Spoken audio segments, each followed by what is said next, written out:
now time to go lights out with the one and only, and I'm glad to say, my close personal friend, Rutledge Wood. How are you, brother? It's been way too long. Johnny, man, I'm doing great, brother. It has been too long. I was so happy that we got to spend a little time together this past year. It wasn't enough. I mean, No. 45 minutes is never enough. But man, I'm doing great. Thanks for having me. I really appreciate it. Rut, what is occupying most of your day these days? I know you've been involved in so many different projects, rather. But what's up now? What are you doing? Man, it's funny. I see people out and about, and they're always like, So what are you doing now? What are you doing these days? I'm like, oh, you mean you haven't seen me on TV in the last 6 days, so you think I might be unemployed? Oh yeah, everything's good. No, it's funny, man. Right now covering the Mecum auctions, which is really fun. You know, for me being a car guy, it's like vacation work. It is so much fun to get out there and do that. My buddy Chris Jacobs, who people know from overhauling, and he's done lots of auction work. He actually was the one that was like, "Hey, we ought to bring Rut back," because I used to cover those when they were on NBC, and so now they're a part of ESPN Plus. So I've been doing that. Just announced this week that I'm in a new movie that we're going to start shooting. Actually, started today, called Drifter. That my buddy Sung Kang Oh, from the Fast and Furious has written this movie, and he's directing it and starring in it. And you know, for me, being a fan of motorsports the way I am, and I've always loved drifting, to get to play a small part in this movie is so exciting to me. It was always on my bucket list to be in a movie with my friends. And, you know, we're so lucky to get to do the stuff that we love for so long. To get this opportunity is just like, I couldn't be more excited. And because I think this is my 15th year as a Toyota ambassador. Toyota plays a big part, not only in drifting in the world, but also in this movie. So it's also really fun to get to be a part of that. And it's funny, there's always like different TV kind of projects that are in different stages of their existence, right? Like right now, it is like farming. You know, we plant something, yeah. we Yep. water it, and then 6 months later, we're like, is it sprouting? It seems like it might be sprouting. So all I'll say is I'm doing a bunch of different things for the History Channel. You know, always loved them since my Top Gear days over there. So I get to join like lots of different little shows they do, which is pretty fun. So like one day they'll ask me to sit down in front of a camera and talk about those like dam buster bombs, which is Okay. hilarious because I'm like the youngest person on the show. I have no frame of reference for World War II, but I'm like, yeah, here's a dam buster and here's how it works. So that stuff's going on. And there's always a little something else. It's funny. I still talk to Tanner and Adam a lot that I did Top Gear with. And we've had a couple different opportunities that have been really close to making it to where we would go make essentially like a new version of Top Gear. But man, sometimes we get right down to the 1 yard line and stuff falls apart. And sometimes you know that's the right kind of thing. But I'm not covering any NASCAR right now. Certainly miss that, but still watch and love IndyCar too. I still think that's probably the best racing that exists out there. But you know, always staying busy more than anything, just being a dad to my three daughters and trying to keep up with them, which is insane because the oldest Elsie is 17, Wow. 14, and 11. So I got my hands full, John. I'm not gonna lie. Yeah, I remember. I remember when they were just knee high to the grasshopper, and now 17. That's scary, Relish. I guess that means we're kind of Yeah. getting old. But man, you hit it right on the head, brother. When you talk about what we do now and what we used to do for a living, it's like a vacation. When you and me were part of that traveling circus that would end up at the racetrack every weekend, and we were just there to have fun, to bring out the personalities and everything, those were just great days. They really were. And you know, I was so lucky to come in. I started with Speed Channel in 2005 through the marketing department as the DJ. So I had gone to school for marketing. I'd worked at a radio station. I'd worked for country music television doing mobile marketing for them. But my job that first year was to ride around to the campgrounds, and I had some speed girls with me that were promotional models. Jolly and Danielle ended up being the two that were with me for the next few years. But we would ride around and get people to come to the big speed stage where they'd get to see you, they'd get to see our friend Steve Burns. We would just do, whether it was trackside or race day, any of the other shows that we did, NASCAR Smarts, NASCAR Performance with our buddy Booty Barker. You know, it was just the most fun thing ever. And I was so lucky. You guys really let me into that world. And not only were y'all the first group that really supported, like, yeah, let's let Rut do more stuff on air. You know, it was really like, I owe a huge amount of thanks to you, because you were the quarterback. You were the leader of that Sunday fun. And the very first thing, I don't know if you remember, they gave me a shot in 2006, a year later, to go do the You remember the scavenger hunt? Yep, very well. Very well. They sent me on a scavenger hunt in the infield to look for all these different things. And one of them was like a Jim Hunter bobblehead doll. It was just the wildest thing. I was a Kurt Busch fan. Yes, I had a hard time finding a Kurt Busch fan at the time. Oh gosh. But it was so funny, because you're like, well, this is either going to work or it's not. And our old buddy Chris Long, we called him Muscles. Muscles' whole thing was, I'm going to give you one shot, and if you suck, you got to work for me for the rest of the year. So I was like, not telling any of you guys, I was like, this has to work or I'm in big trouble. And man, you were so kind and so helpful to me always. And you always made me feel like I had a seat at the table. And I hope I have thanked you enough for that, because I certainly wouldn't be where I am and doing the things I'm doing without you. Man, more than enough for you. But you remember, Rut, when you came to me and you said, hey, Muscles has said, don't mess this up. I'm going to go on the air now. And you said, what? And I said, man, Rutledge, I said, I love the guy I'm talking to right here. If you're the dude on the camera that you are, I'm talking to you right now, it's going to be fine. And then you went out there and you made your debut.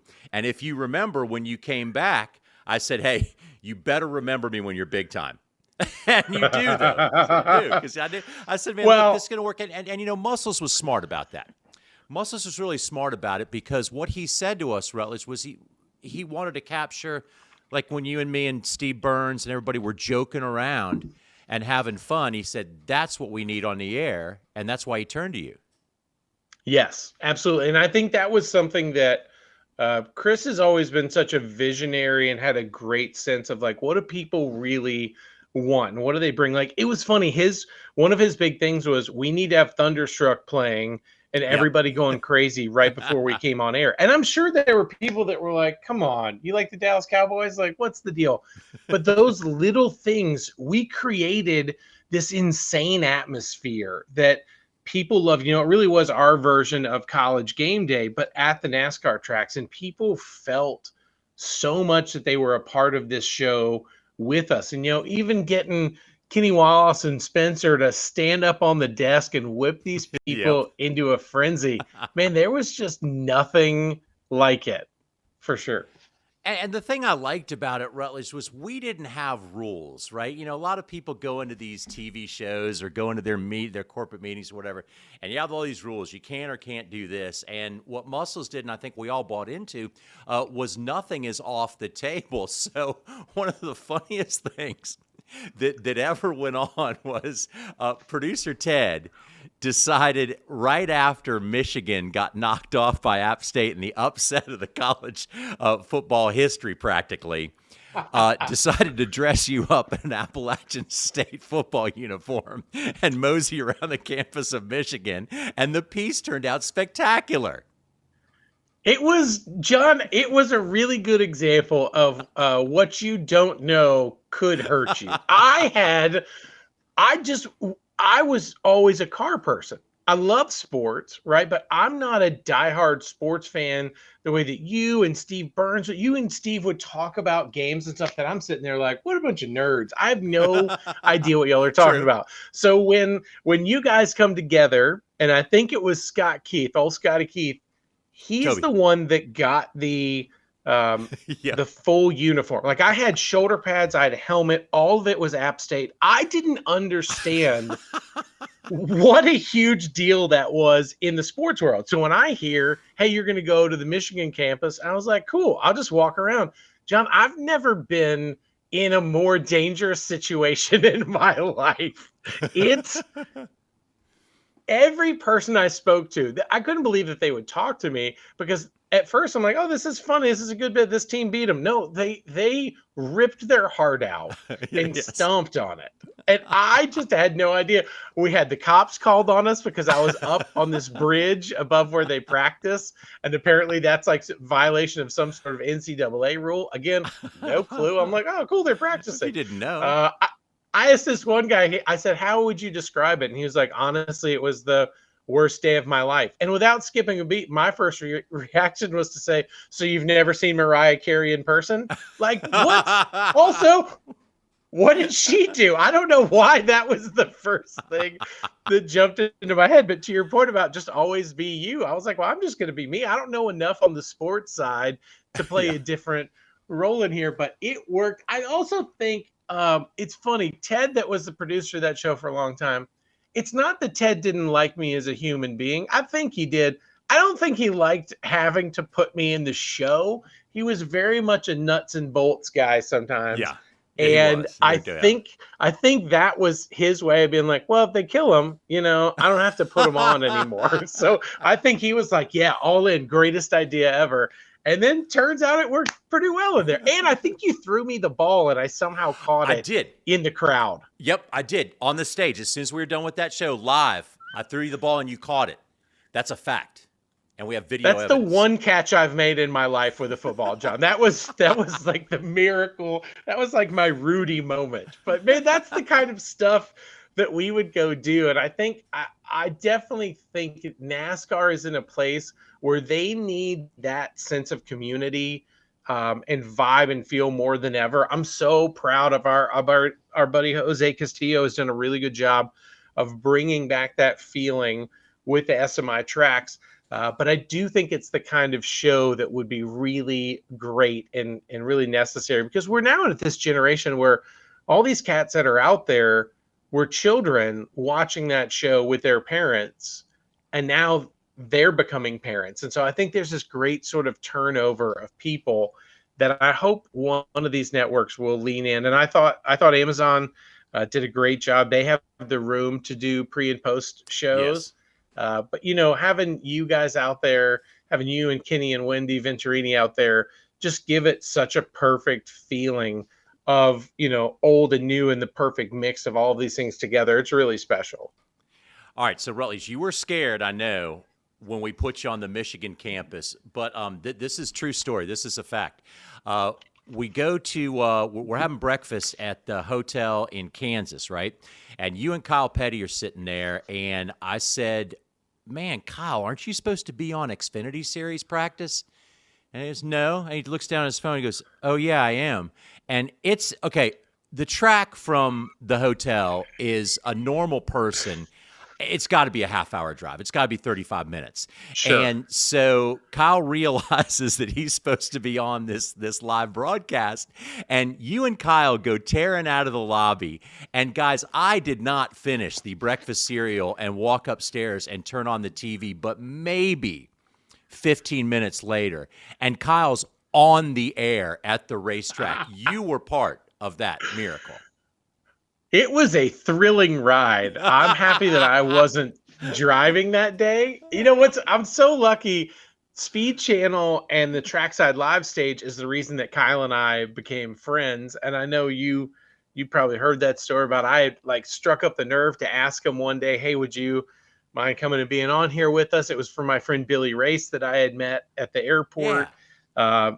Billy was the one that introduced us. So I was like, Kyle, would you be on this show with me? And I'll put a brat on here, Johnsonville brat. I'll put a little mustard on it. You smile at the crowd. And he's like, yeah, buddy, I got you. And I'm like, this is so cool. This is Kyle Petty. This is amazing. Yep. We go to do the shot. I put a little mustard on it, and he chucks that thing into the crowd, John, like a live grenade. And immediately the wide shot is me going like, oh my God, I'm going to get fired. And he grabs with his bare hand another brat on there, slathers it up and throws that in the crowd. So I knew at that moment, that was in Watkins Glen in 2005. I was like, well, this guy and I are going to be friends. And then turns out Kyle's been one of my best friends ever since. So when he says, oh my God, I got to get on air, I was like, cool, we're going down together. It's like Thelma and Louise. I'm going to sit down and shut up. I got that seatbelt tight. And we flew, man. We went so fast to get there. But you're also like, when you're It's riding like you with made Kyle, it.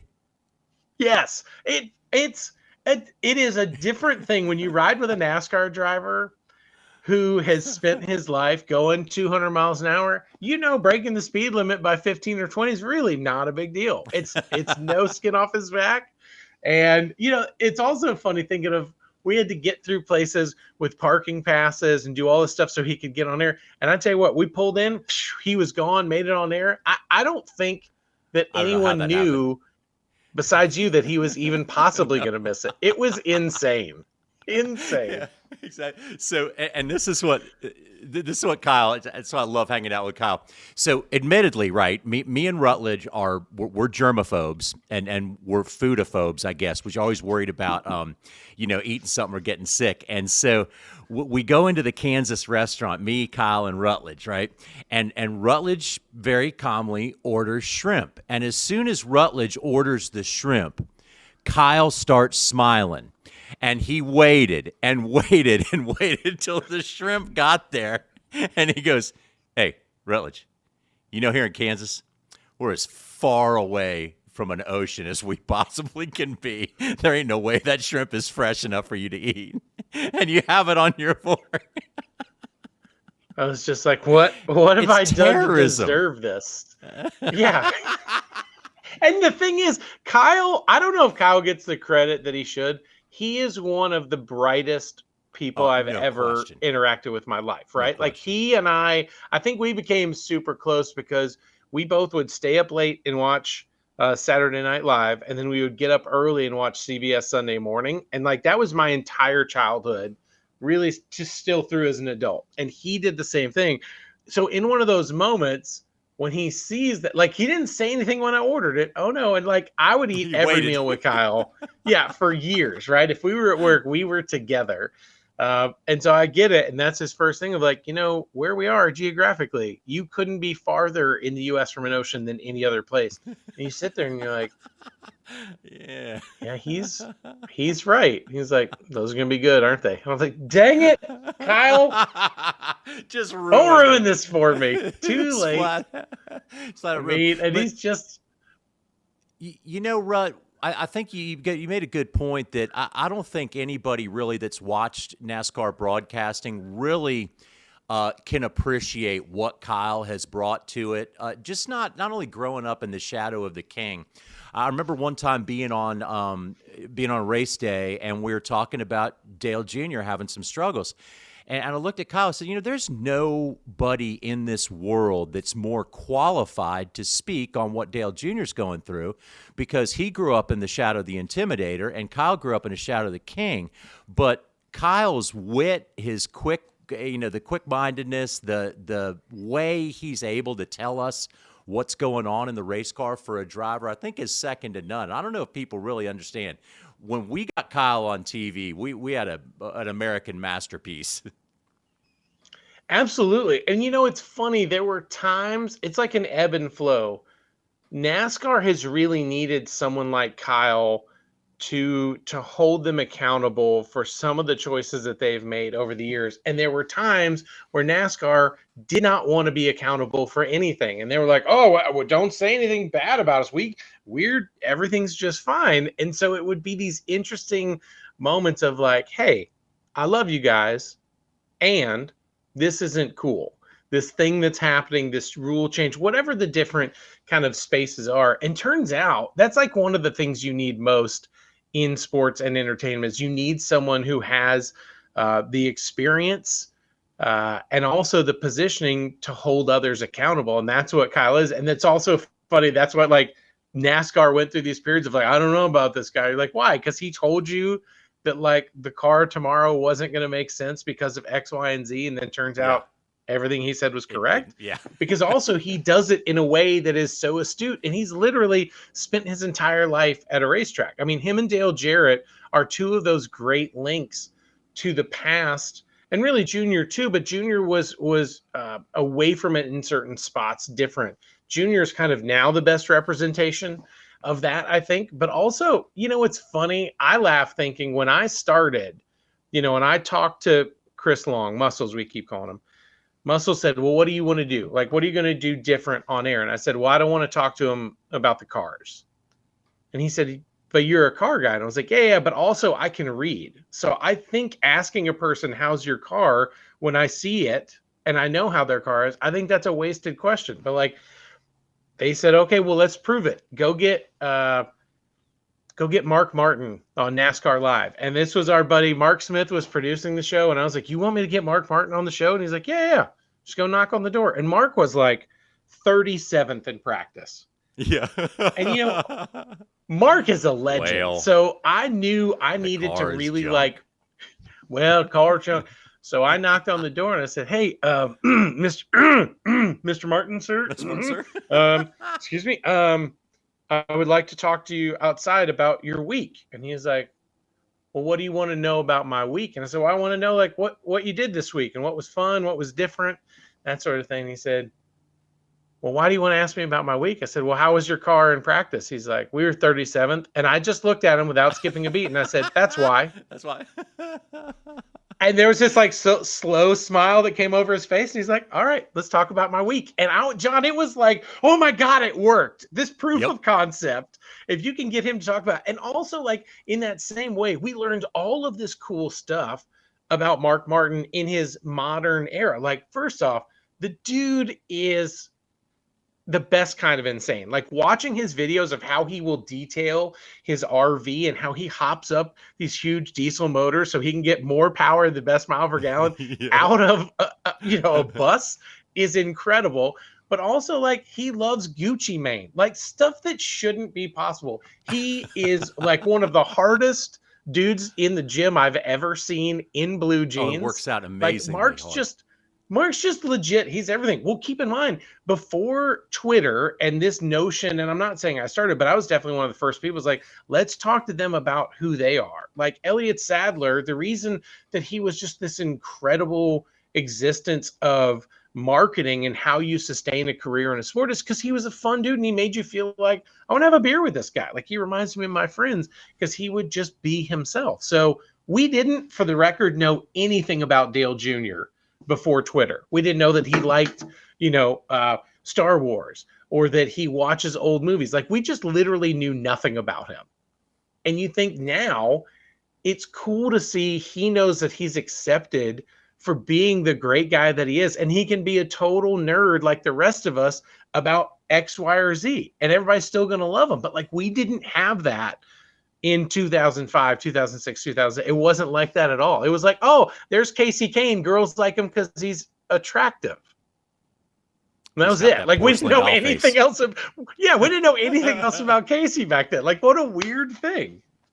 Yeah, so Rutt, there were 2 times that Chris Long told me I would be fired if I didn't do something. And it was pretty difficult because I didn't know Regis Philbin was walking around the garage with Jeff Gordon. And I was on the RF pack and I was walking around there and Muscles goes, hey, go over there and get Regis Philbin. I said, I just can't get Regis Philbin. And he goes, yeah, you can, or you're fired. Do it or you're fired. So I walk up to Regis and I didn't know who this dude was, this guy Gelman. There apparently is some dude named Gelman that's his right-hand man. Yeah, it was his producer. No, he's not going on. And Regis said, yeah, I'll talk to you. And I said, oh, okay, get out of here, whoever this other guy was. But I guess Gelman was kind of a pretty important dude. But then also, Rutledge, I was at Talladega, and the infield had flooded. And there was a dude sitting on a picnic table. The water was up to the top of the picnic table, and it was in his RV. And Muscles said, Johnny, go interview that guy. And I said, I can't go over there. I'm not, I'll get soaked. It's waist deep water. And there's also extension cords and fire ants in that water. And so some dude showed up behind me like 30 seconds later with a pair of hip waders. And there I was walking through the mud, but I didn't get fired. No. And that's the thing that we needed, that sort of level of insanity. Very similarly, I had to go interview the 2 wives of, this was at Talladega, of the 2 husbands that had been killed because they were putting their flagpoles up and this storm was coming. So they went to go take them down. They get electrocuted and killed on Thursday. I have to go talk to them on Sunday. And John, I interviewed these two sweet gals who stayed because they, quote, said their husbands would have wanted them to. And meanwhile, I'm like, oh my gosh, go home, you poor things, and mourn. Can someone help them get these campers home? Like, it was just, when you see that kind of stuff and that dedication, that's what, to me, I love so much about NASCAR fans. They are nomads for a party, for a great time. It's one of the only places I still believe in the world that you could go without food and without drink, and you can make friends who will say, oh gosh, yeah, we'll put up a tent for you, or you can sleep on the couch. Like, it's just full of wonderful, sweet people that have, there's pockets, right? It's one of the only places you'll be a drywall guy is next to a dentist, next to a hedge fund guy who is sitting next to a mechanic that also races part-time. Like, it's just an incredible melting pot of people. Yep, and the NASCAR fan, Rutledge, the average fan tailgates for 2 hours, the NASCAR fan tailgates for 2 days, and sometimes actually misses the event they went to go see. But, Rut, you've done a ton of other really cool stuff. Kentucky Derby, stuff overseas, I'm sure. What are some of the other things that you've done after we kicked everything off together on Speed Channel, and then you branched out into some other things? I know you work with Guy Fieri a bit. Yeah. I've gotten to do some fun stuff with Guy. I've done a bunch of like diners, drive-ins, and dives and Guy's grocery games, but he actually produced a show I did with my friend Damaris Phillips called Southern and Hungry, where we rode around the South trying to show everybody that it's not just fried foods and sweet tea. I, of course, started doing Top Gear in 08, 09. Thanks to our friend Frank Wilson, gave me a big blessing to go make that happen. And that was funny because Top Gear was on the History Channel. It was a co-production with them and the BBC that started Top Gear. And we were in, I think, 100 different countries, 80 different languages, something like that. And then when I moved to NBC, I was still doing that show, but I also started doing some stuff for Netflix. So I did a show called Hyperdrive, which is this crazy Top Gear meets American Ninja Warrior sort of a vibe where people were doing crazy things in their own cars. I started a show called American Barbecue Showdown, which is now just called Barbecue Showdown. And I wanted to make a fun competition show that wasn't filled with fake drama. And we made it, but I wasn't a part of the second season and beyond because I also took a job for Netflix doing a show called The Floor is Lava. And that's my lava lamp. That's my lava lamp over here. That turns out, John, to be the biggest thing I've ever done in my career. Because even if you add up, doing Super Bowls for NBC, I did a couple of those. I did the Rio Olympics in 2016, Pyeongchang Winter Olympics in 2018. I did the delayed 2020 Olympics in Tokyo. And I did a bunch of stuff for the Beijing Winter Olympics that was delayed. And we did that remotely. But The Floor is Lava came out in June of 2020 when a lot of people were home. And we had 38 million viewers in the first month.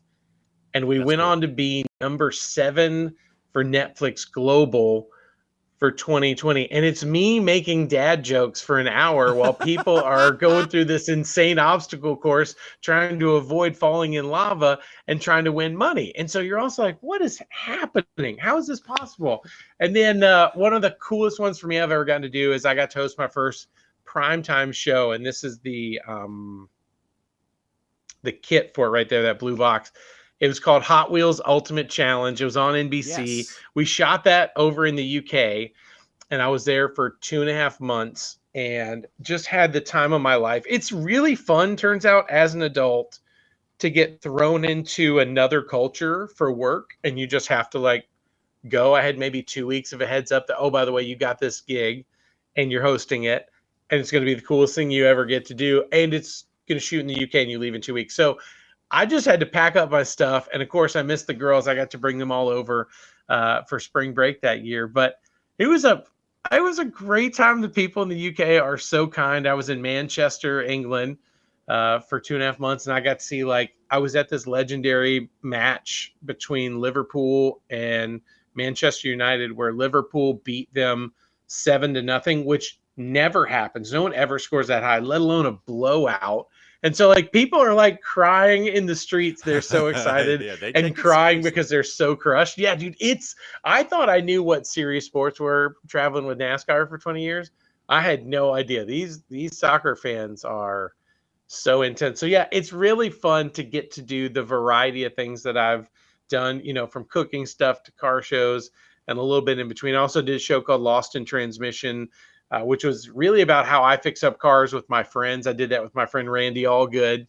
And Randy's grandson got drafted to the Mets last week. That was Oh, cool. exciting. So yeah, it's fun to get to do so many different projects that connect you with people and places. And obviously, I'm still part of the NBC family.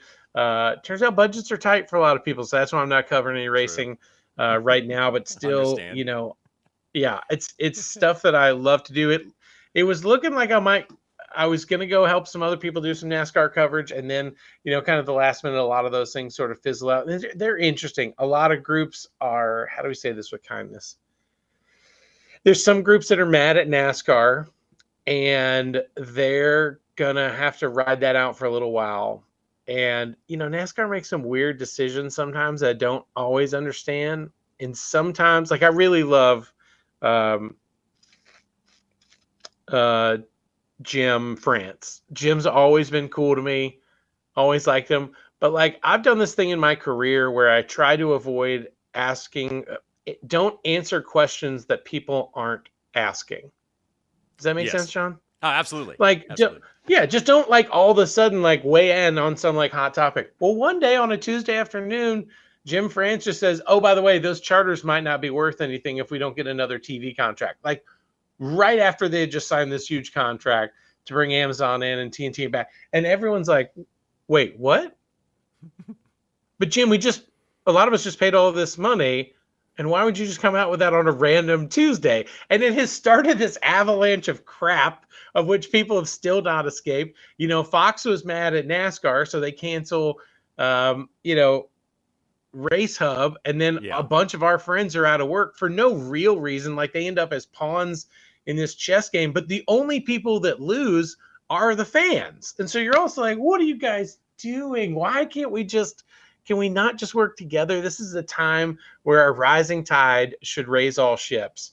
And I've been lucky enough to work with a lot of people that really believe in that. And, Jeff Benke is one of those guys to me that always understands that, and Sam Flood too. And so I believe that we will get this ship righted. It's just this fight with Jordan and all these things. I'm like, guys, none of this looks good on y'all. We don't have to do this stuff. Why don't we make the show really great? And you got to give credit. A lot of these tracks have done an amazing job to bring that sense of community back to NASCAR and really make the event special. Because, that's what we lived for so long. And I do want to give everybody credit. I think 2020 was a big reset where they got a chance to say, okay, how can we make the fans number one again and really prioritize them? And I just want to say hats off to everybody that's worked so hard on those experiences. Well, I think, Rut, there's been a lot of great developments this year. The earliest ever for a sellout of the 500. There was so many different places that were packed. The TV ratings have been trending upward, and a lot of people are happy with some of the new coverage. But I'm with you, Rut, 100%. Maybe someday we could get it all back together where it was again. Yeah. I mean, you and me would be doing TV shows together every weekend. But, I'd love that. I'd love that. Right, it's so great to talk to you, brother. We became such good friends over those years, and I'm glad that we still keep in touch. Not enough, but I'm so glad to talk to you and so proud of what you've been able to do. And we need to continue this conversation at a later date sometime soon. I'd love that, brother. Thank you so much for having me. I appreciate all the love and support over the years. I do want to say my favorite era of getting to see you and be friends with you all the time, and I don't know how many people who are watching know this story, but John at one point was really active in the gym, and he liked it so much that he bought the gym. And it was like within 3 months, it went from like, here's sweet John Roberts to here is Arnold Schwarzenegger's little brother. Dude, you were so gigantic. And it was funny because... Yeah, dude, you're still in great shape, but you remember, you were like The funny part is I knew it was serious when Jeff Hammond would kind of like look at you like, yeah, you've been hitting the gym pretty hard. And I was like, oh no, if Hammond's feeling threatened by you right now, you have really gotten in the gym hard. But dude, I'm so happy to know you. No chemical help. Absolutely. No juice. No juice. I hope one day I'll have one of your pieces of woodwork in my house. That's the one thing I feel like I'm missing. So maybe one day we can make that happen. I might go to work right now. What time is it? I'm going to go to work right now. All right, Rutch. Thank, brother. Hey, I love you, man. Thank you for having me. Love you, brother. Bye. See you, man. Bye.